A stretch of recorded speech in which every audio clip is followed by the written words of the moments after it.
आप सबका मेरे चैनल स्पीडिंग ला ज्ञान में स्वागत और अभिनंदन है। मैं आज आपको एविडेंस एक्ट की एक प्रॉब्लम जो यूपीजे 2006 में पूछा गया था पूछ रही। अगर आपको इसका उत्तर पता है तो इनबॉक्स में जाकर टाइप करिए और नहीं पता है तो मेरा पूरा वीडियो वॉच कर लीजिए। प्रश्न यह है कि क्या क ने अपराध किया। परिस्थितियां ऐसी हैं कि अपराध क, ख, ग और घ के द्वारा किया गया होना चाहिए। क्या कह रहा है? प्रश्न यह है कि क्या क ने अपराध किया। परिस्थितियां ऐसी हैं कि अपराध क, ख, ग और घ के द्वारा किया गया होना चाहिए। प्रत्येक तथ्य यह दर्शित करता है कि अपराध किसी के द्वारा कारित नहीं किया गया है और यह कि ख, ग और घ के द्वारा भी नहीं किया गया है। क्या उपरोक्त तथ्य सुसंगत है? मतलब क्या कह रहा है कि प्रश्न यह है कि क्या अपराध क के द्वारा किया गया। परिस्थितियां ऐसी हैं कि बताती हैं कि अपराध क, ख, ग और घ के द्वारा ही किया गया होना चाहिए। प्रत्येक तथ्य यह दर्शित करता है कि अपराध किसी के और के द्वारा नहीं किया गया है और यह कि ख, घ और घ के द्वारा भी नहीं किया गया है। क्या उपरोक्त तथ्य सुसंगत है? आइए देखिए इसका उत्तर। क्या कह रहा? प्रस्तुत समस्या जो धारा एविडेंस एक्ट की धारा 11 है उसका दृष्टांत जो बी है या ख है उस पर आधारित है। मतलब एविडेंस एक्ट की जो धारा 11 का दृष्टांत बी है उस पर आधारित है। धारा 11 ऐसे तथ्यों के बारे में नियम बताती है कि कहती है कि कहती है कि धारा 11 ऐसे तथ्यों के बारे में नियम बनाती है जो वाद में तथ्य से ऐसे संबंध रखते हैं। क्या कह रहा है कि जो धारा 11 है वह ऐसे नियम बनाती है जो वाद में तथ्य में ऐसे संबंध रखते हैं, वाद का तथ्यों से ऐसे संबंध रखते हैं जो कि स्वयं सुसंगत हो सके या जो केवल इस कारण सुसंगत मान लिए गए हैं कि मामले के तथ्यों से या तो असंगत है या होने या न होने वाले तथ्यों को अत्यंत अधिसंभाव्य बनाते या अनधिसंभाव्य बनाते। मतलब धारा 11 क्या कहती है? ऐसे तथ्यों के बारे में नियम बनाती है जो वाद के तथ्यों से ऐसे संबंध रखते हैं जो स्वयं सुसंगत हो सकते हैं या फिर जो केवल इस कारण सुसंगत मान लिए जाते हैं कि मामले के तथ्य से असंगत हैं या होने या न होने के लिए अत्यंत अधिसंभाव बनाते या अनधिसंभाव बनाते। तो आइए देखिए धारा 11 क्या कहती है। धारा 11 कहती है वे तथ्य जो अन्यथा सुसंगत नहीं है कब सुसंगत होंगे। इसे जो धारा 11 है इसे अवशिष्ट धारा भी कहती हैं जो कि उपरोक्त धाराओं में मतलब कि जो 6 से लेके 10 तक में मतलब कि 6 में 7 में 8 में 9 में 10 में सुसंगत नहीं है वो किस में सुसंगत होंगे तो 11 में सुसंगत है। जो अन्यथा सुसंगत नहीं है वो सब ही क्या है 11 में सुसंगत है।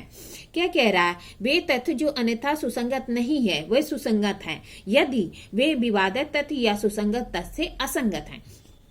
मतलब क्या कह रहा है कि जो ऊपर की धाराओं में सुसंगत नहीं है वो सुसंगत होंगे जब वह क्या होंगे जो फैक्ट इन इशू है या रेलिवेंट फैक्ट है उससे असंगत होंगे, डिफरेंस होंगे। फिर क्या कह रहा है कि दूसरा, यदि वे स्वयमेव या अन्य तथ्यों के संसर्ग में किसी विवादक या सुसंगत तथ्य के अस्तित्व या अनस्तित्व को अत्यंत अधिसंभाव्य बनाते हैं या अनधिसंभाव्य बनाते हैं। मतलब क्या कह रहा है?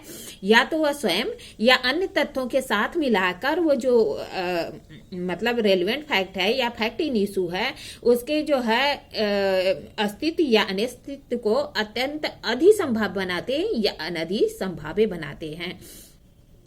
क्या कह रहा है कि अधिसंभाव मतलब संभावना से अधिक, अनधिसंभाव मन संभावना के विपरीत बनाते हैं। प्रस्तुत समस्या में प्रश्न यह है कि क्या क ने अपराध किया। परिस्थितियां ऐसी हैं कि अपराध क, ख, ग, घ के द्वारा किया गया होना चाहिए। मतलब कह रहा है कि समस्या यह है कि क्या जो क है उसने अपराध किया है और परिस्थितियां क्या सर्कमस्टांसेस क्या कहते हैं कि अपराध या तो क द्वारा या ख द्वारा या ग और या घ द्वारा किया गया होना चाहिए। प्रत्येक तथ्य यह दर्शित करते कि अपराध और किसी के द्वारा नहीं किया गया। मतलब इन चारों में से किसी और के द्वारा नहीं किया गया और यह कि अपराध ख, ग और घ के द्वारा भी नहीं किया गया। और यह भी बता देता है कि अपराध जो ख है, ग और घ है, उसके द्वारा भी नहीं किया गया है। मतलब क्या कह रहा है कि धारा 11 में 2 खंडों में विभाजित है। प्रथम खंड यह निर्धारित करता है कि प्रत्येक तथ्य जो विवादक या सुसंगत तथ्य से असंगत है वह सुसंगत है। मतलब क्या कह रहा है कि जो धारा 11 है वो 2 खंडों में विभाजित है। प्रथम खंड कहता है कि जो विवादक या सुसंगत तथ्य से असंगत है वह सुसंगत होती है, और दूसरा कहता है यह निर्धारित करता है कि वे तथ्य जो या तो स्वयं या अन्य तत्वों के संसर्ग में किसी विवादक तत्व को या सुसंगत तत्व को के अस्तित्व या अनस्तित्व को अत्यंत अधिसंभाव्य बनाते हैं या अनधिसंभाव्य बनाते हैं, तो वे तथ्य भी सुसंगत होते हैं। प्रस्तुत समस्या धारा जो प्रथम खंड है उससे संबंधित है। यह समस्या में इस प्रकार देखा जा सकता है, क्योंकि अपराध क ख ग घ के ने किया है। मतलब क्या कह रहा है कि जो ये समस्या है इसमें क्या है कि चूंकि अपराध या तो क ख ग और घ ने किया है, किंतु अपराध जो है ख ग और घ द्वारा भी नहीं किया गया है, न ही किसी अन्य द्वारा किया गया है, इसलिए अपराध क के द्वारा किया गया है। मतलब क्या कह रहा है कि चूंकि अपराध पहला पार्ट करता है कि अपराध किसके द्वारा किया गया है, तो कहता परिस्थितियां दर्शित करती हैं कि अपराध क ख ग घ के द्वारा किया गया है, किंतु फिर कह रहा है कि अपराध लेकिन जो है जो ख ग और घ है उसके द्वारा भी नहीं किया गया है और न ही किसी अन्य द्वारा किया गया है, इसलिए अपराध किसके द्वारा किया गया होगा, तो कह रहा है इसलिए अपराध क के द्वारा ही किया गया है। प्रस्तुत समस्या में असंगत तथ्य से संबंधित है। एक तथ्य दूसरे तथ्य से असंगत होती है जबकि वे दोनों तथ्य साथ साथ नहीं रह सकते। मतलब कह रहा है कि असंगत तथ्य का क्या तात्पर्य है कि कह रहा है एक तथ्य दूसरे तथ्य से असंगत होगा जबकि वह दोनों साथ साथ नहीं रह सकते। मतलब एक का अस्तित्व है तो दूसरे का अस्तित्व की कल्पना भी नहीं की जा सकती।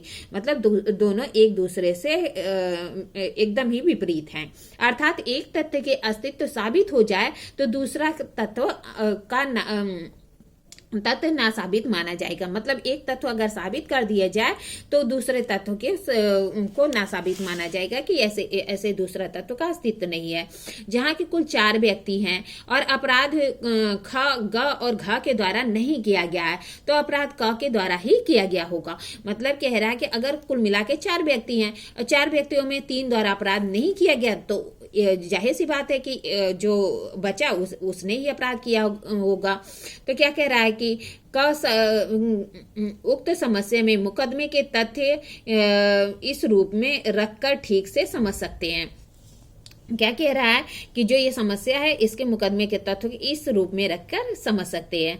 यह एक वार्डन जेल का क ख ग और घ कैदियों के साथ जो है क्या करता है साथ ताले में बंद था।